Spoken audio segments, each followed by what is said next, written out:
Hi there, Prajna here, and I want to speak to you today about something that I'm going to call simple but not easy. And this occurred to me today. I actually heard it from my yoga teacher, and this is related to not anything that she said, other than those words helped me to frame something that is really important. And that has to do with following our own instinct. Like really trusting something that is so fully intact inside of us from birth.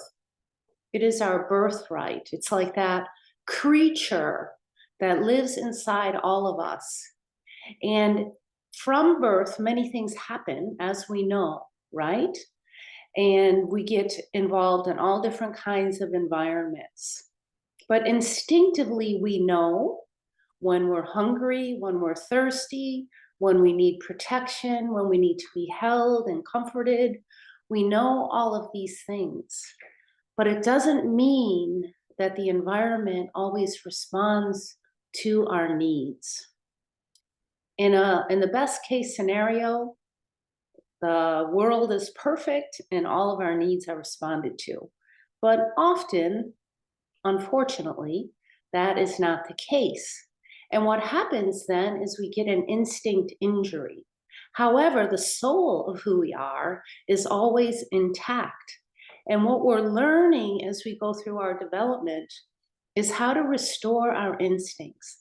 How do we once again come into this place of truly trusting our knowing, our deep knowing inside that says, this environment is not the right environment for me. I either need to have a pause, I need to set a boundary, or I need to leave it entirely. And any other way that you can navigate, negotiate an agreement that feels integritous to your system. But to have integrity inside to say, yes, this is what is right for me. It's not easy.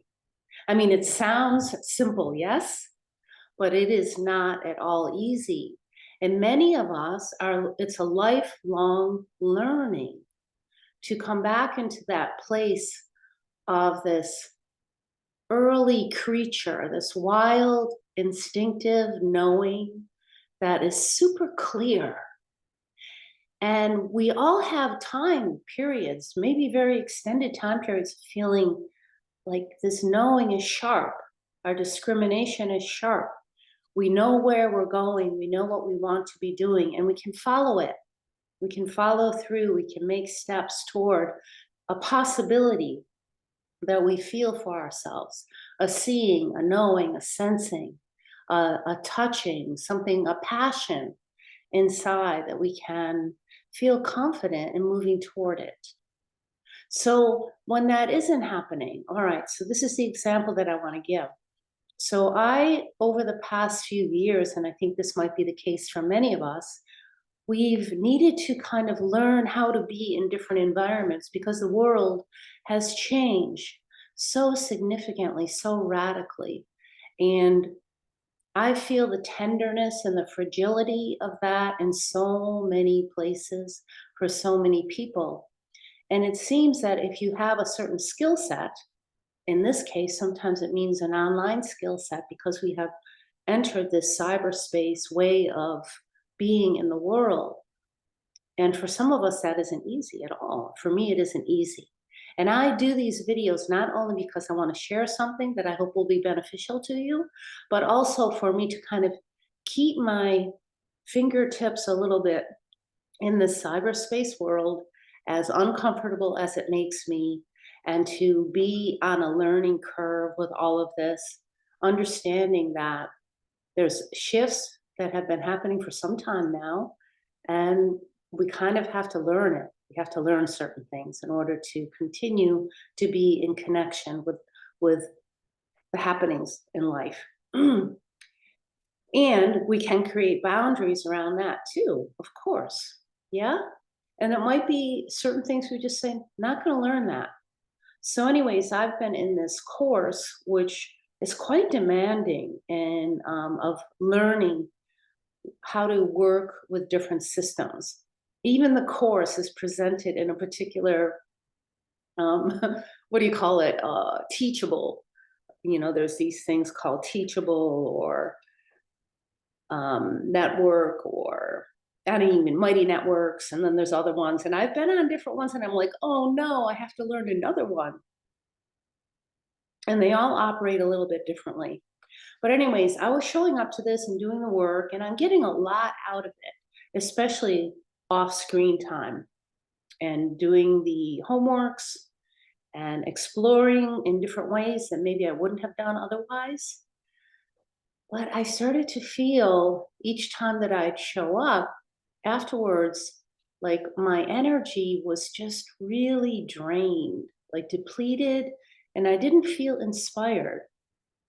So I started to kind of pick and choose what parts I'm going to participate in because it's still continuing. So I did, and it wasn't easy for me to do that because everything in depending on how you're conditioned in the culture says, well, we're supposed to do it this way. We're supposed to show up this way. And we're supposed to be grateful. And we're supposed to just get on with it and not whine, not complain, just don't rock the boat kinds of things. And my daughter said to me the other day, I was talking about this, and I said, "Yeah, I'm just trying to follow the rules." And she said, "Mom, since when did you start since when did you become a rule follower?" And it's true, I'm not. I like to find other ways to do things. So, anyways, I decided to not attend this, and my instinct said, "Go to yoga. This is what your body loves and needs in this time away." So I went to yoga, and in this other environment, I wasn't really feeling a sense of full welcomeness. I mean, just not that it wasn't welcoming, just like I didn't feel welcomed in it. Like not a super friendly environment, not really intimate, not really engaging. And I'm a body oriented person. Some of you know me, have been on my retreats, and I work very intuitively, and I've been a body worker. I had a business in body work and teaching yoga for years. I lived at Kripalu Yoga Institute and was a teacher there on staff for 3 years. I was a body-centered psychotherapist. I still am in the Comey method, which is body-centered. So, and I was a chef for many, many years. I cooked my way through university. So I'm really hands-on, and if I can feel it, see it, touch it, I can get it. So when it's kind of out here in this cyberspace world, it's like, how do you get that? So it's a lot of effort for me. It's not easy. And for some people, it's really simple, especially for those who are kind of born into it. But those of us who are a little bit older, we're kind of like, learning it doesn't mean that we can't. It might take a little bit longer. So anyway, I followed my instinct. It was really strong. And I went to yoga, and it was amazing what happened. It was like I had to get through the rain and wait for my caregiver for my daughter and able to be able to go. And I got there, and it was like the teacher it was so welcoming, even though I was a little bit late and it was a very full class. She made a space for me. She set up a mat for me, and she just made me feel so welcome. And then she had this amazing, wonderful playlist, which made the class feel also a little dancey. And, it wasn't rigid at all. And I didn't feel like this need to be somebody that I'm not. I could just be myself. And something so nourishing about that. And I felt like whatever I had been allowing to be detracted, pulled away by trying to perform in this other environment that isn't the best match, that wasn't meeting a particular need that I knew was missing inside of that something inside is calling for something else. And so I could answer that, I could respond to that, I could get that need filled, but it meant saying no to something else. And sometimes we will stay in environments And it almost as if for so long that we forget we have a choice. We forget that we can actually pause. We can actually stop going to something or stop being in a particular relationship or relating to something in a particular way. We can take a break from it. And that's how it happens. As soon as we take a break from something, then our other options become more available to us. We just start to notice them. Because when we're in something that isn't necessarily serving us, it's almost like we have blinders on to all the other environments of possibilities for getting our needs met. You know, they're everywhere, all around us. Sometimes all we have to do is go out into nature, especially these days when it's very fragile in our world. Is there's a higher incident that's reported, at least, of depression and other mental health challenges. Well, just taking some time out in nature really, it's my phone going off, is really nourishing. It gives, like, right away a sense of connecting to something that is nourishing to our body, to our soul, to our mental well-being, and it starts to satisfy something inside of us that is instinctual to us. And we become more aligned, more centered inside of ourselves so that we can choose. We can choose what it is we want to be doing and creating boundaries around ourselves. I talk about boundaries a lot, maybe because it's always been an important thing to me and something that I haven't always been good at, and I'm still learning.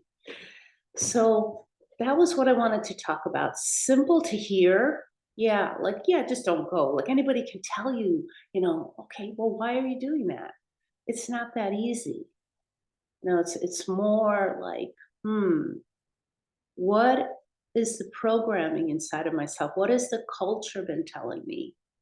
Every situation is different.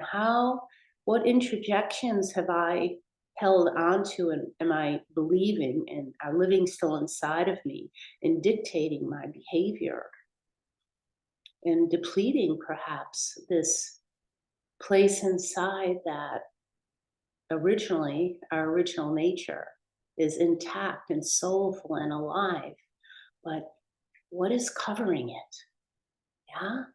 And you know that it's there because we always have a hunch, right? And to follow that hunch, like, it's almost like when you wake up in the morning and you know that you dreamt, but you can't quite remember it exactly, but you know it's there, that it happened and it's alive in you. There's like a message there. Soul is like that. Like sometimes we can't quite put our hands on it and name it and remember exactly how it is leading us, but it's there. And we trust that, just that little bit of movement. So an uncovering is taking place. Something is being uncovered, and we're resonating with something that is inside of us, and it's ours to own, our instinctive creature. So I think I said enough. I don't even know how long that was, but I'm Prajna O'Hara, and this is my channel. If you appreciate my messages, please like, subscribe, comment. I love to hear your comments. And I'll see you next time. Have a beautiful day.